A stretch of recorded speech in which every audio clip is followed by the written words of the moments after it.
السلام علیکم ورحمۃ اللہ وبرکاتہ۔ آج کے سبق میں ہم مخارج کے بارے میں پڑھیں گے۔ مخارج کا ہمارے قرآن پڑھنے میں، اس کو ادا کرنے میں، لفظوں کو اپنی جگہ سے نکالنے کا اس کا بہت زیادہ کردار ہے۔ مخارج جو ہے وہ مخرج کی جمع ہے۔ مخرج کی تعریف: حرف کے نکلنے کی جگہ کو مخرج کہتے ہیں، یعنی جہاں سے 29 حروف الف سے یا تک نکلتے ہیں اس کو مخرج کہتے ہیں۔ یہ حرف ہوتے ہیں اور اس میں کون کون سی جگہ ہماری استعمال ہوتی ہے؟ اس میں حلق ہوتا ہے، زبان، منہ کا خلا، خلیصہ، ہونٹ، اور خیشوم یعنی ناک کا بانسا۔ اس میں جو 17 جگہ ایسی ہیں جہاں سے 29 حروف تہجی ادا ہوتے ہیں۔ 17 جگہ ایسی ہیں جہاں سے 29 حروف۔ اب یہ کیسے ہوتے ہیں؟ یعنی ایک ایک مخرج سے دو دو تین تین لفظ بھی نکلتے ہیں۔ اب مخرج نمبر 1، 17 میں نے کہا تھا کہ 17 جگہ ایسی ہیں جہاں سے 29 یعنی 29 حروف نکلتے ہیں۔ اب پہلا مخرج ہمارے پاس آ گیا، وہ کون سا ہے؟ منہ کا خالی حصہ، ٹھیک ہے؟ اس سے 3 حروف نکلتے، الف، واو، یا۔ جب یہ تینوں حروف مدہ ہو اس صورت میں، ویسے الف، واو، یا تو منہ کے خلا سے نہیں نکلیں گے، لیکن جب یہ تینوں حروف مدہ ہوں گے اس صورت میں یہ ہوں گے۔ الف جائے، کیسے آپ کو پتہ چلے گا یہ حروف مدہ ہے؟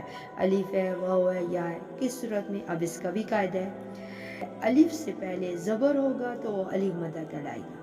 جب الف سے پہلے الف خالی، ٹھیک ہے، نو پہ زبر، زیر پیش، ساکن، کھڑی زبر، کچھ نہیں، خالی الف ہوگا تو وہ حرف مدہ یعنی الف مدہ کہلاتا ہے۔ مثلا مالکی، مالکی۔ اب یہ مالکی میں دیکھیں الف سے پہلے میم پہ زبر ہے، یہ حروف مدہ ہے، الف مدہ، اس کو ہم کہیں گے الف مدہ۔ اب نیکسٹ ہمارا ہے، جیسے جس واو ساکن سے پہلے پیش ہو تو وہ واو مدہ کہلاتی ہے، جیسے اعوذ۔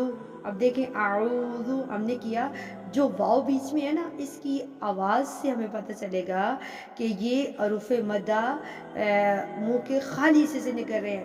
دیکھیں ساکن ہے، واو ساکن سے پہلے پیش ہے، اگر یہ خالی واو پڑھیں گے تو یہ منہ کے خلا سے نہیں نکلتا۔ جب یہ حروف مدہ واو ہوگا، اب جیسے واو ساکن سے پہلے پیش ہے تو یہ اعوذ، دیکھیں واو کی عین میں تو ہمارا گلا استعمال ہوتا ہے، لیکن واو میں منہ کا خالی حصہ ہے۔ اسی طرح یا ساکن، جس یا ساکن سے پہلے زیر ہو تو وہ یا مدہ کہلاتی ہے، جیسے بی ہو گیا، با زیر یا ساکن بی۔ اب دیکھیں با میں تو ہونٹ یوز ہو رہے ہیں، لیکن یا میں ہمارے منہ کا خلا، ٹھیک ہے، خالی حصہ یوز ہو، کیونکہ یہ یا مدہ ہے، جیسے رحیم۔ اب اس میں بھی دیکھیں یا ساکن سے پہلے ہا پہ زیر ہے تو یا مدہ منہ کا خلا۔ امید ہے کہ آپ لوگوں کو سمجھ آئی ہوگی۔ اللہ تعالی ہم سب کو پڑھنے والا، پڑھانے والا اور اس پہ عمل کرنے والا بنائے، اور اچھے سے سمجھ بوجھ رکھنے والا، قرآن کو اچھے سے سمجھنے والا بنائے۔ وآخر دعوانا الحمد للہ رب العالمین۔ السلام علیکم ورحمۃ اللہ وبرکاتہ۔